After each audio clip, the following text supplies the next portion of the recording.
Chapter में हम water electrolyte और एसिड बेस बैलेंस की बात करेंगे।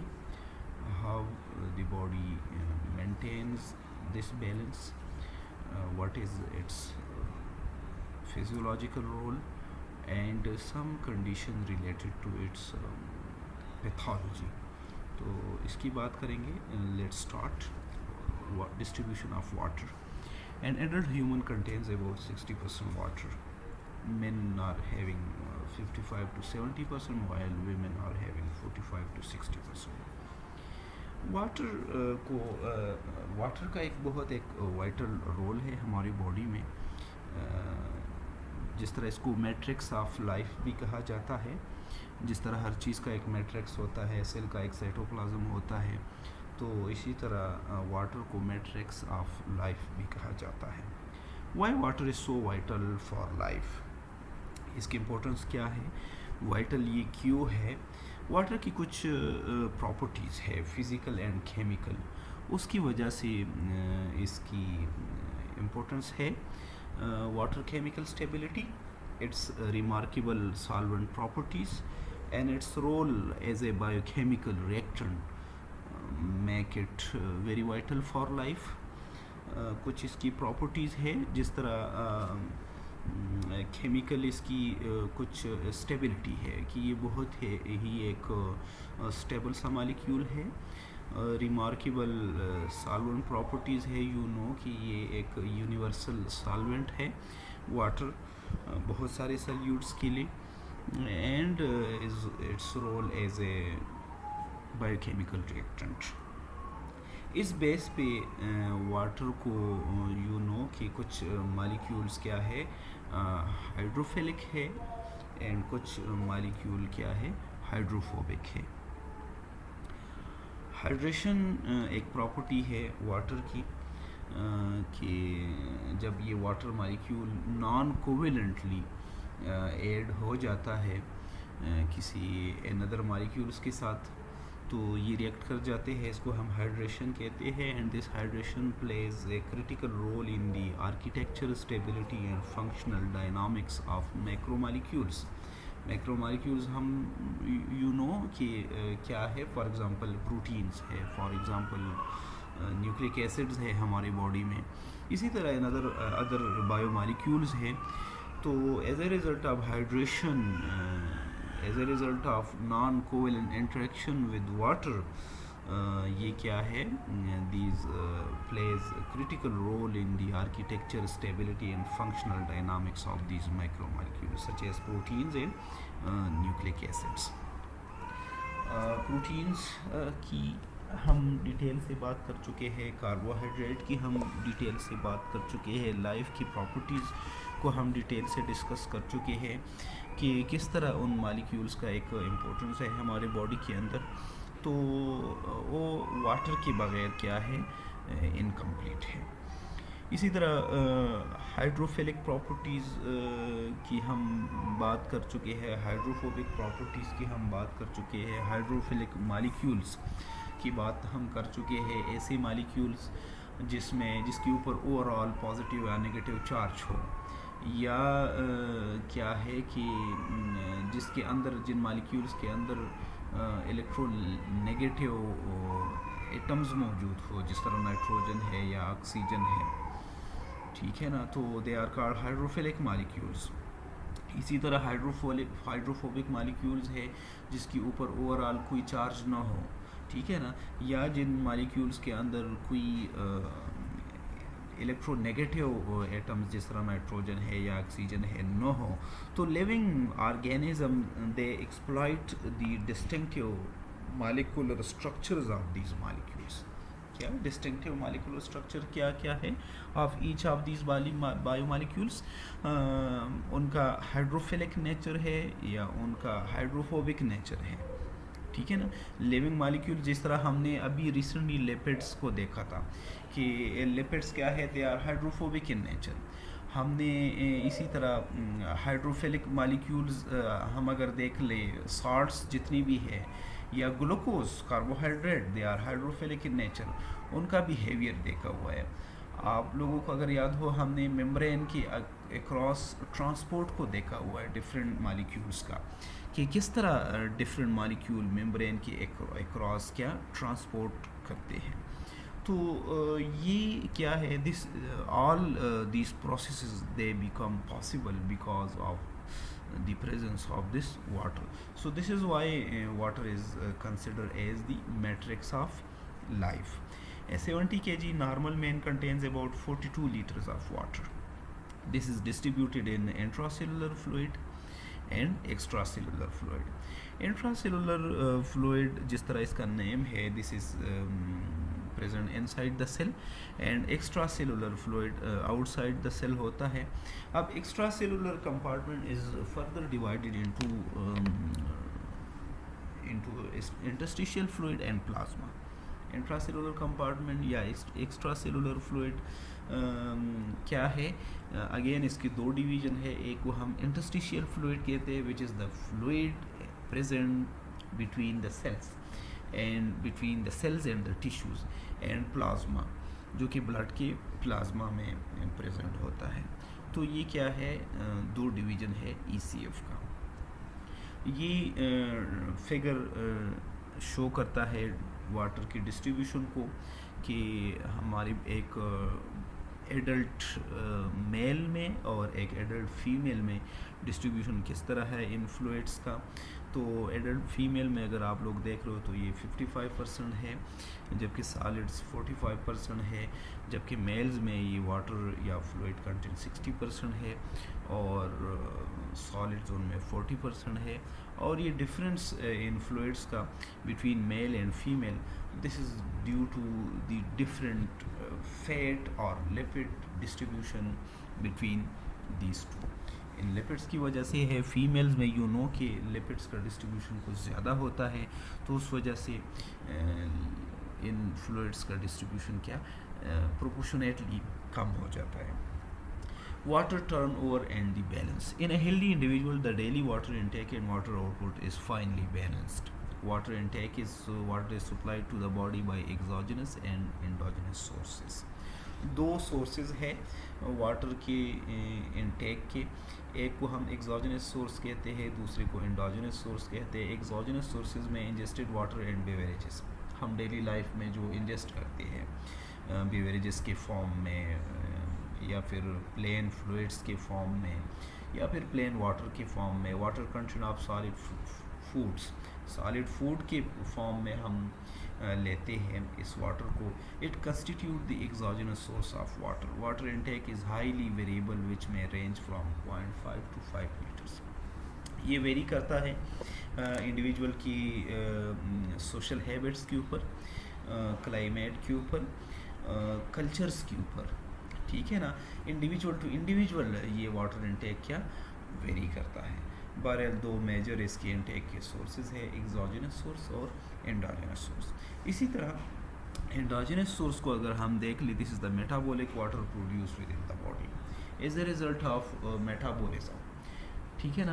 तो ये एंडोजेनस सोर्स है हमारे बॉडी में क्या एक metabolism any time metabolic processes चल रहे होते हैं. कार्बोहाइड्रेट का मेटाबॉलिज्म, प्रोटीन्स का मेटाबॉलिज्म और लिपिड्स का मेटाबॉलिज्म. इन मेटाबॉलिज्म के रिजल्ट्स में क्या वाटर बनता है. सिंपल एग्जांपल आप लोग देख लो कि ग्लाइकोलिसिस, जब एक मॉलिक्यूल ग्लूकोज का कम्प्लीटली ऑक्सीडाइज हो जाता है, ग्लाइकोलिसिस से गुजर जाता है, उसके बाद इलेक्ट्रॉन ट्रांसपोर्ट चेन से गुजर जाता है, फाइनली हमें क्या मिल जाता है, हमें कार्बन डाइऑक्साइड और वाटर का एक मॉलिक्यूल मिल जाता है. तो ये सब हम एक ग्लूकोज की बात कर रहे होते हैं, ठीक है ना. तो इसी तरह daily thousands of molecules glucose के इसी तरह मेटाबोलाइज हो जाते हैं. इसी तरह प्रोटीन्स का और फिर लिपिड्स का. तो इसके रिज़ल्ट में क्या ये कलेक्टिवली ये जो वाटर बनता है, this is called metabolic water. This water which is almost 300 to 350 ml per day is derived from the oxidation of food stuffs. It is estimated that 1 gram each of carbohydrate, protein and fat respectively yield 0.6 ml, 0.4 ml and 1.1 ml of water. each 1 gram of carbohydrate, protein and fat, when they are completely oxidized, they yield 0.6, 0.4 and 1.1 ml of water respectively. On an average, about 125 ml of water is generated for 1000 calories consumed by the body. ठीक है ना, कि जब हमारी body 1000 calories consume करती है तो इसके रिजल्ट इसके साथ 125 ml 125 ml वाटर जनरेट होता है. This is called metabolic water. और ये क्या है? एंडोजिनस सोर्स है वाटर इनपुट का. इसी तरह वाटर आउटपुट को अगर हम देख लें, there are 4 distinct routes for the elimination of water from the body: urine, skin, lungs and faeces. ये 4 रूट्स है वाटर की आउटपुट की. Urine, this is the major route of water loss from the body. In a healthy individual the urine output is about 1 to 2 litre per day. Water loss through kidneys, although highly variable, is well regulated to meet the body demands. Kidneys की through water loss या urination की through water का loss, ये भी again क्या है? Variable है. और अगेन ये डिपेंड करता है वाटर के इनटेक के ऊपर. ठीक है ना. और इसके अलावा ये डिपेंड करता है किसके ऊपर?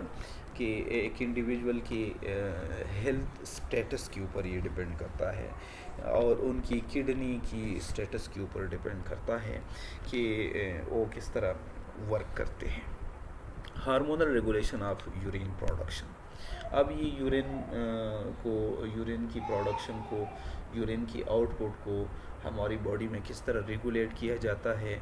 तो हार्मोन्स है जिसको हम क्या कहते हैं? ADH, एंटी डायोरेटिक हार्मोन, या इसको वेजोप्रेसिन भी कहते हैं. ये एक इम्पोर्टेंट रोल प्ले करता है यूरिन की रेगुलेशन में. Daily about 180 liters of water is filtered by the glomeruli into the renal tubules. However, most of this is reabsorbed and only 1 to 2 liters is excreted as urine. ठीक है ना. कितना देखें ना, यहाँ पे 180 लीटर्स फिल्टर्ड करता है हमारी किडनीज ब्लड को, लेकिन उनमें से क्या ऑलमोस्ट सारा क्या रीएब्जॉर्ब हो जाता है. However, most of this is reabsorbed and only 1 to 2 liters is excreted as urine. ADH is produced by the stimulation of osmoreceptors in hypothalamus and released by posterior lobe of pituitary. Hypothalamus से ये secrete होता है, वहाँ पे क्या ऑस्मोरेसेप्टर्स होते हैं. ठीक है ना.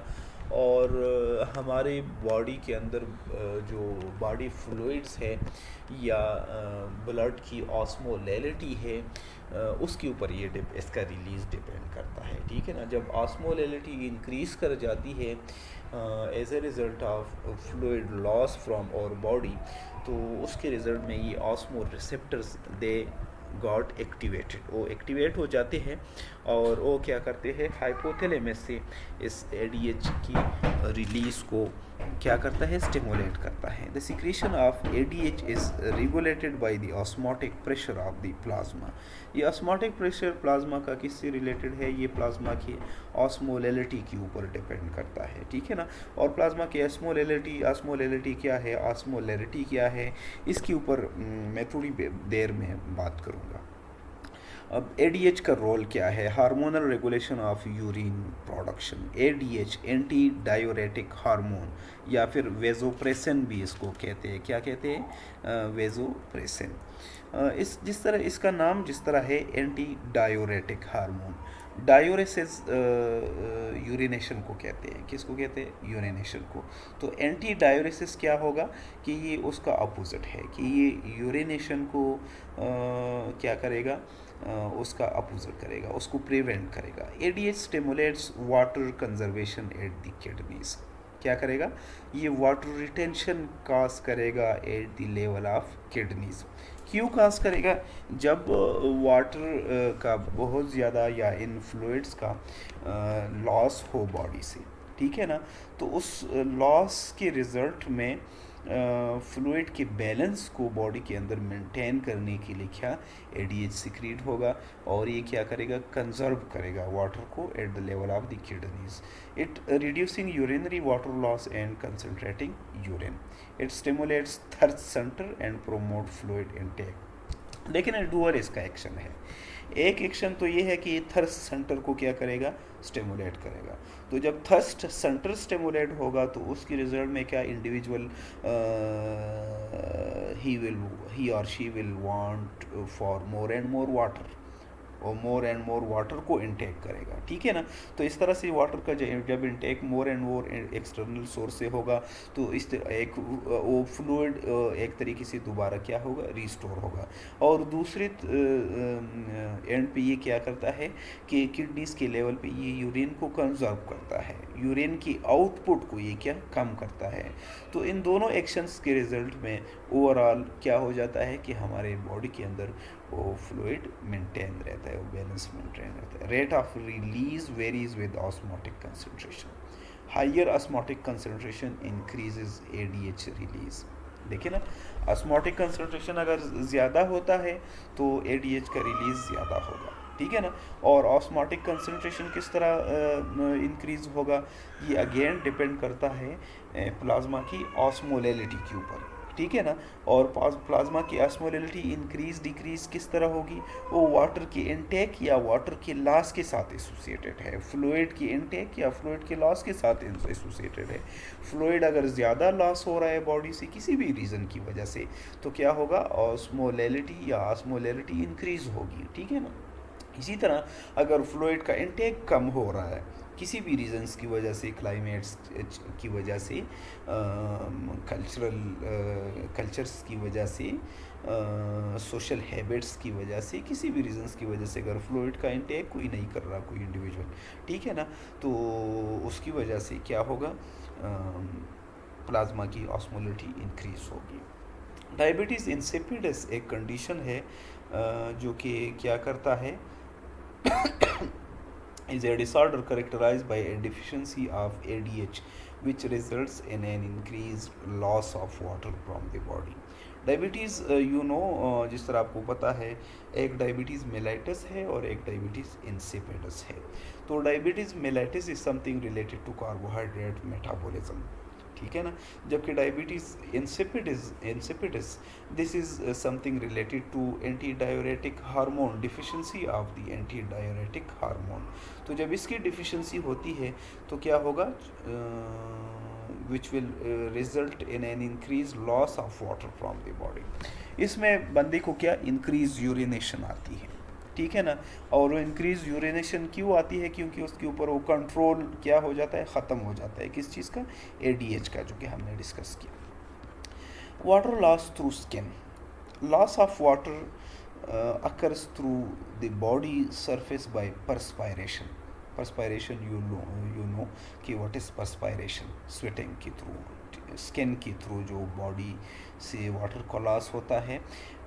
This is an unregulated process by the body which mostly depends on the atmospheric temperature and humidity, ठीक है ना।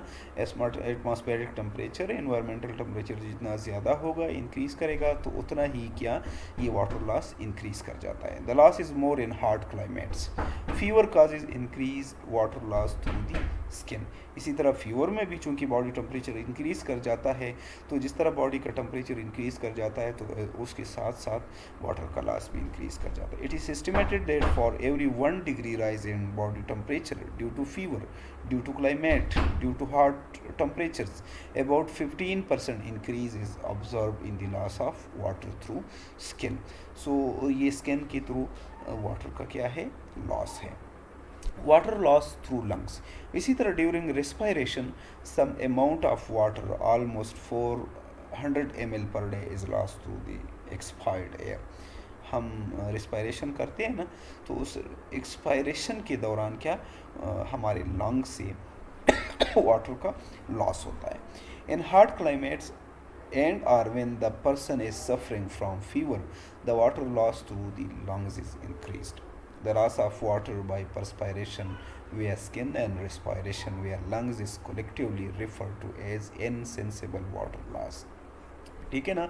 वाटर लॉस चाहे परस्पायरेशन के थ्रू हो या फिर रेस्पायरेशन के थ्रू हो, इसको कलेक्टिवली हम क्या कहते हैं, इनसेंसिबल वाटर लॉस। और ये इस वजह से भी इसको देखिए, इस वजह से इसको इनसेंसिबल वाटर लॉस कहा जाता है कि रूटीन में हम इसको फील नहीं करते।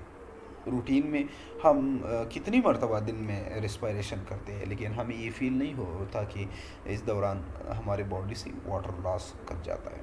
या रूटीन में जब हम डेली एक्टिविटीज़ में मसरूफ़ होते हैं दिन दिन में या रात में तो हमारे स्किन से स्वेटिंग होती है, ठीक है ना। तो गर्मियों में दो कि ये स्वेटिंग हमें फील होता है, लेकिन ऑर्डिनरी टेम्परेचर में ऑर्डिनरी कंडीशन में सॉरी ये हमें फील नहीं होता। So that's why this is called insensible water loss. Faeces के थ्रू भी हमारे बॉडी से वाटर का लॉस होता है। Most of the water entering the GIT is reabsorb by the intestine, but about 150 ml per day is lost through feces in a healthy individual.